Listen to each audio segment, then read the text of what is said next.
Kemarin juga bisa maju. Tergantung dulu. Kemarin juga maju. Nanti maju ya belum tahu, masih panjang. Trauma enggak itu? Trauma kalah. Hari ini kita rapat koordinasi pemberdayaan masyarakat, diikuti oleh Menteri UMKM, Menteri Koperasi, Menteri Perlindungan Pekerja Migran, Menteri Sosial, Menteri Ekonomi Kreatif, dan Menteri Koperasi. Kemudian Menteri Desa. Berbagai agenda pemberdayaan dimulai dari keinginan agar graduasi masyarakat miskin, mulai dari miskin ekstrim, miskin menjadi berdaya mandiri. Dari sana ada banyak isu-isu yang harus ditangani cepat. Salah satunya data tunggal agar tepat sasaran. Yang kedua, meningkatkan kapasitas usaha kecil menengah dan koperasi dengan memberi kapasitas kemampuan, kemudian bahan baku,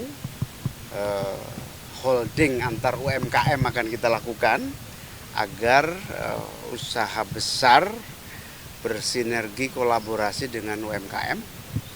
Lalu kita juga akan melakukan atas perintah Pak Presiden meningkatkan kapasitas dan kemampuan para pekerja migran yang ke luar negeri.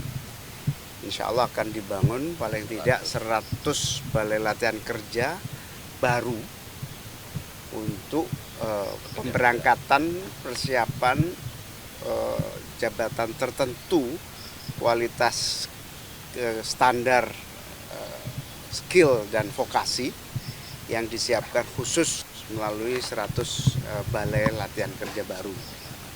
Yang kedua, dalam meningkatkan aksesibilitas untuk pendanaan, pinjaman sekaligus kemudahan finansial para UMKM, kemudian pekerja migran, koperasi, akan ada ekonomi kreatif, akan ada beberapa penanganan membuat semacam simpan pinjam atau kredit murah yang diberikan oleh negara pemerintah, baik melalui dana pinjaman bergulir yang ada di Kementerian Koperasi akan ditambah jumlahnya. Kemudian akan dibuat program khusus pinjaman untuk pekerja ke luar negeri. Buruh migran ini, pekerja migran Indonesia yang mau ke luar negeri membutuhkan uang untuk pelatihan, uang untuk cost structure, biaya tiket, keberangkatan, pelatihan, kemudian dokumen. Itu kita berikan pinjaman dengan bunga yang sangat rendah. Ini akan diinisiasi untuk membuat model simpan pinjam, pinjam dengan bunga yang sangat rendah. Ini akan kita tindak lanjuti dengan kementerian-kementerian terkait, khususnya Kementerian Keuangan, berbentuk uang pemerintah yang dipinjamkan kepada para pekerja migran, juga kepada UMKM.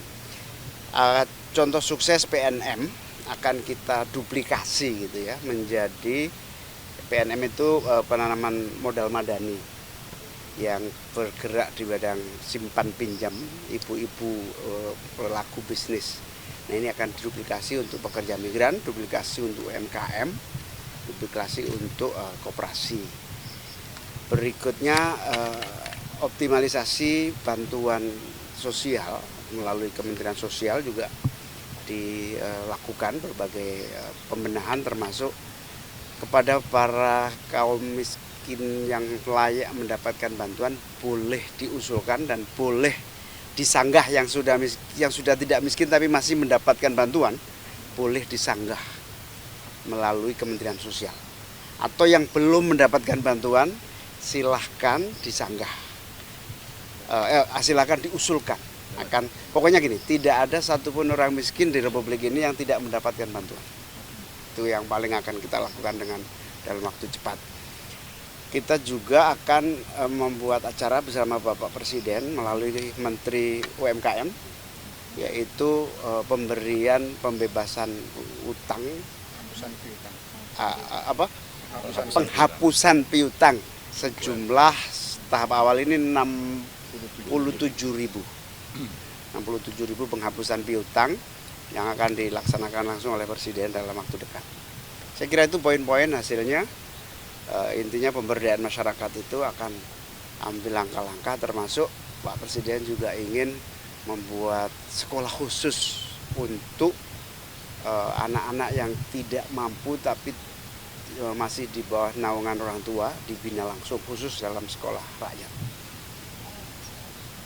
Pak, tadi simpan pinjam itu nanti bentuknya koperasi atau seperti apa Pak? Kan selama ini juga udah ada KUR ya Pak dari BUMN. Ya, karena KUR, PNM, kemudian lembaga bergulir ada, tambah lagi, kita tambah. Tapi itu Semakin dari banyak, pemerintah, Pak? intinya gini, punya pemerintah.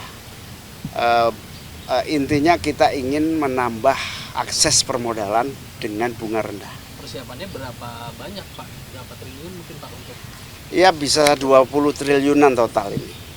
bentuknya ke dana abadi pendidikan? Dana abadi pendidikan, dana abadi bergulir.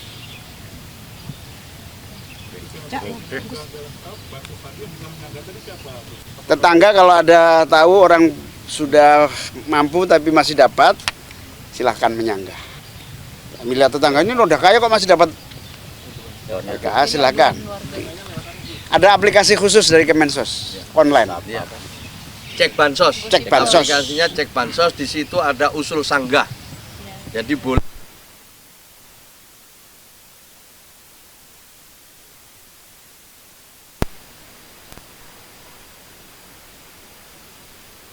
Ya, itu apa aplikasinya namanya? Cek bansos. Cek bansos. Yang belum menyangka siapa Gus? Ya tetangga yang usul. Atau perang. Masyarakat.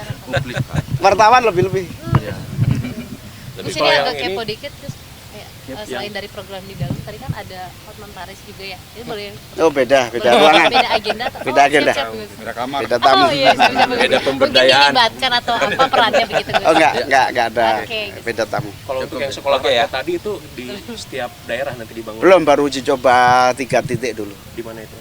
Jabodetabek. Itu di bawah Kemensos itu yang nanti yang sekolah di situ yang diutamakan yang seperti yang tidak mampu. Miskin ekstrim. Sebetulnya diutamakan boardingnya ya yang paling penting itu, sehingga gizinya tertangani. dan itu bebas biaya. Iya kita uji coba. Terus kenapa di sejauh ini kan Yang paling banyak orang ya, sejauh ini kan juga insentif yang diberikan pemerintah kan cukup jangka panjang ya. Sedangkan kemarin inflasi kita di 2024 itu paling rendah sampai 1,57%. Kalau dari pemerintah insentif yang untuk jangka cepatnya ini untuk menyelesaikannya ada nggak gitu? Menteri Keuangan itu yang tahu ya, detailnya. Gus, soal politik dong, kemarin kan ada putusan MK yang menghapus 20% threshold untuk pemilu. Ya. Nah itu kan PKB berarti bisa mengajukan sendiri nih Gus untuk Pilpres 2019. Dengan nggak ada syarat itu lagi. Saya Gus. belum Gimana, tahu, Gus? saya tidak dikasih tahu dan Viral lagi nanti. saya juga bertanya-tanya kenapa saya tidak diberitahu. Padahal saya juga ingin tahu. Tapi kan PKB kan paling paling pragmatis nih untuk memanaskan mesin. Ya kalau keputusan partai, MK, kayak di kalau Jatim keputusan gitu MK siapapun harus tunduk. Problemnya adalah ada satu bab di situ dari keputusan itu mengembalikan kepada pembuat undang-undang. Nanti ya tergantung fraksi-fraksi di DPR. kan. Gus, tapi melihatnya ini sebagai potensi untuk memajukan kader nggak sih di 2029? Oh, pasti Menjadi semua potensi menyambut kader. ke cairnya demokrasi. Tapi kita juga punya pengalaman. Kalau terlalu banyak calon yang nggak realistis juga buang-buang. Kalau PKB nggak apa-apa dong, Gus. Kan Ya tentu. punya kursi parlemen juga. Kan syaratnya nggak pakai syarat ini. Maksudnya Semua partai partai. besar juga di DPR gitu, Gus. Berarti membaca ini sebagai potensi untuk memajukan kader sendiri begitu. Ya, pasti semua menyambut. Tapi kan keputusan MK memang bersifat mengikat final ending. Tapi PKB sendiri happy gitu ya Gus kalau dengan keputusan MK ini. Iya semua keputusan MK nggak ada yang nggak happy. Kalau nggak happy gimana keputusan penting? Berarti Gus bisa maju nih Gus untuk Pilpres 2019. Kemarin juga bisa maju. Terganteng dulu. Kemarin juga maju. gitu loh Gus. Nanti maju ya belum tahu masih panjang. trauma enggak itu? Trauma kalah. Oke ya, cukup. Belum tahu ngerasain tak kalah sih. Mereka kan jadi cawapres, sekarang bisa jadi capres besok, Gus. Apa? Bisa jadi capres. Iya. Wah, masih panjang, masih lama.